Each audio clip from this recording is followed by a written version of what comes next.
Hey guys, Selwyn here from WynnStrength.com, bringing you the final day of week 5 of the Powerbuilding 2 template by Barbell Medicine. Today we're going to be doing some overhead presses, Romanian deadlifts, and wrapping up with some feet up bench press for some Maya reps. I'm curious to see how my shoulder holds up today. It's been feeling great. A lot better this week than it was last week, so I'm really intrigued to see how it holds up so far. We're at 30 reps in with an empty barbell doing some overhead presses, so we'll see how it continues for the rest of the sets. So like earlier this week with the bench press, I'm going to be adding in a couple more warm-up sets. I just did 3 sets with an empty bar, 15, 15, and 10, just to get the blood flowing. It doesn't seem to be hurting too much because I have been having some wrist issues. I don't know what's causing it. Maybe it's extra computer work. I'm not too sure. I will be using some wrist wraps for today, along with the belt and also the heeled shoes. I'm experimenting with the heeled shoes to see how it feels with the balance. I guess it's supposed to help you lean back a little bit more because you have that heel to that angle to push off of. So we'll see how that helps with the press. Again, you might nitpick, say it's cheating, it's doing whatever. I don't think it really matters at the end of the day. I'm not competing in a federation that tells me not to wear heeled shoes. So whatever helps you lift more weight effectively, go for it. So good news, just hit 135 for 5. It's feeling good. No pain, just weird creaking and whatnot in the collarbone of all things. So last week we did 165 for 5 at RPE 9. So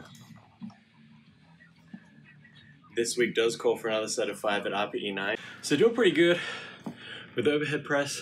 Just got done with 165 for 5 at RPE 8. That was last week's RPE 9, so I'm feeling pretty good. Gonna go for 170, don't want to push it too much considering everything that's happened so far. So we'll play it conservatively. We'll go for 170. Next set, we'll see how it goes. So form-wise, leaning back a little bit more than I would like, but I'm still able to push out the weight. So something to keep in mind this set, I need to think about actively engaging the glutes and sticking my head forward. But other than that, pretty happy with the performance. I had to bring in the grip just a little bit. This to account for the shoulder issues. So just got done with the top set at RPE 9. We hit 170 pounds, which is great. If you watch the video, I'll start playing it about now. What you'll notice is there's a lot of back and forth, a lot of swaying with the barbell. I think only the first rep was a good one. So I think the other 4 aren't that great. As I lean back, you see the barbell move forward. My weight shifts towards my toes. I think we're just hitting the limits of my good technique. So I think it was a wise choice to only pick 170, 175. I probably could have done it, but with way sloppier form. So I think definitely something that I'll work on. Really just comes down to strength and limited technique that I have. So working on that in the future. But now the program calls for dropping it by 5%. So that's approximately 161. So I'll do 162 because I have some chains that are a pound deep. So we'll be able to hit 162 for a couple of sets out to get some more volume work in. So just wrapped up overhead pressing for the day. I was able to get 2 sets out at 162 for reps of 5. Did it RPE 8, then RPE 9, capped it there.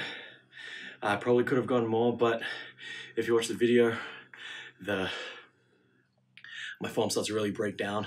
You could argue it already broke down before, but more so now. I can feel a lot more arc in my back. That means a bit more leg drive and hip drive than I would like. So I think that's about it for calling it at that weight, at this form for this set.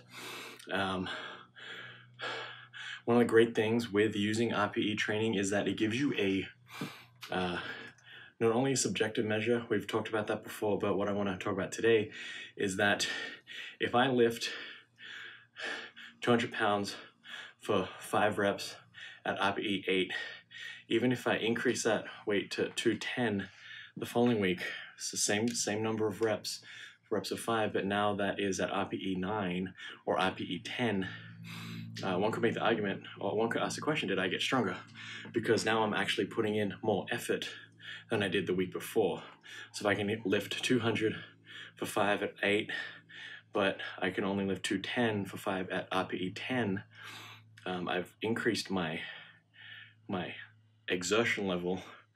Have I necessarily become stronger? Could I have done 210 the previous week at RPE 10, or could I not have? So that's one of the arguments and one of the cases for using RPE training, because it gives you another yardstick to measure your progress by.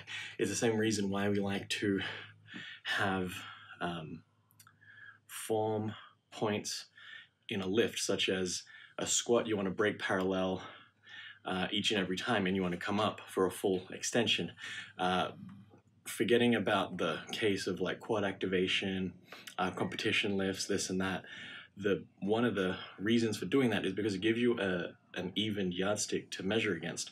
So if I did a full parallel squat one week, but I only did a quarter squat the following week, they're two different movements. I moved a weight different distances, whether that be heavier or not, or it felt lighter or whatever the case may be.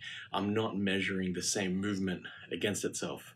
So you're comparing apples to oranges. You want to always measure apples to apples, especially when it comes to weightlifting, because you want to be able to gauge if you're stronger at this specific moment for this movement, for this rep range, for this RPE, because everything is specific. If I get good at doing singles, I'm not going to be that great at doing 10s or 20s for that matter. Again, with the exertion level and all that, all the auto regulation arguments aside, it gives you another yardstick to measure against for your progress. So now we're moving on to some Romanian deadlifts. Second workout for the day. This is more volume work, some accessory deadlift movements.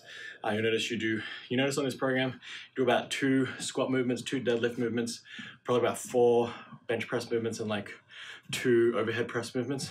So that's kind of the breakdown of how this template works. And it is a very popular format for a lot of powerlifting style templates. Last week I did switch to using lifting straps. I'm probably going to continue doing that this week. I'll start using them when I can't grip the weight anymore. So just got done with 225, feeling good. I'm gonna throw on some lifting straps to the next set. You might notice I'm still using my heeled squat shoes for this. Might be asking, hey, that's not great because it's a deadlift. Keep in mind it's a Romanian deadlift, so I'm not touching the floor between each and every rep. So at this point it doesn't really matter because I'm not extending the range of motion. The heel's still solid, so I'm not getting any squish at the bottom of the movement. It is letting me lean back a little bit more than usual, so I guess that's a positive for the heeled squat shoes, but other than that, this stage, it doesn't matter. And I mean, I'm saving some time by not switching shoes in and out. So I think I do want to address lifting straps for accessory movements. I think whatever helps you train for longer, do it. That's going to sound the same. I said it before about wrist wraps, I said before about the belt, I said before about changing range of motion. I'm going to make that same argument for lifting straps. The other argument I would make is that ask yourself, what are you trying to train? So for example, for the Romanian deadlift, am I trying to train my grip or my accessory muscles for the deadlift? If I'm trying to train the grip, obviously don't use the straps. But if I'm trying to train the movement to build up my hamstrings, lower back and glutes, and upper back, I would argue that the straps are probably a good tool to use. Again, there's no bad tools for strength lifting, powerlifting, whatever the case may be. There's just different tools for different options. A hammer isn't inherently bad unless you try and chop wood with it. A circular saw isn't bad unless you try and hammer in a nail, hence hammer in the nail. Every tool has a use, just know when to use it and when not to use it. You could argue, well, you're only ever doing deadlifts and their accessories, how are you going to build your grip up? I would answer, maybe I build it up during the warm-ups when I don't use the lifting straps. Also during the actual competitive style deadlift, I won't use any straps at all. I'll use regular overhand grip, and then once the grip starts to weaken, I'll switch over to alternating grip. Yeah, the alternating grip has its pros and cons, but I would argue that it is better than using straps, and I'm not going to compete with a hook grip, not necessarily will compete either, so I don't think it matters at the end of the day. So I would argue, if you want to use lifting straps, go for it.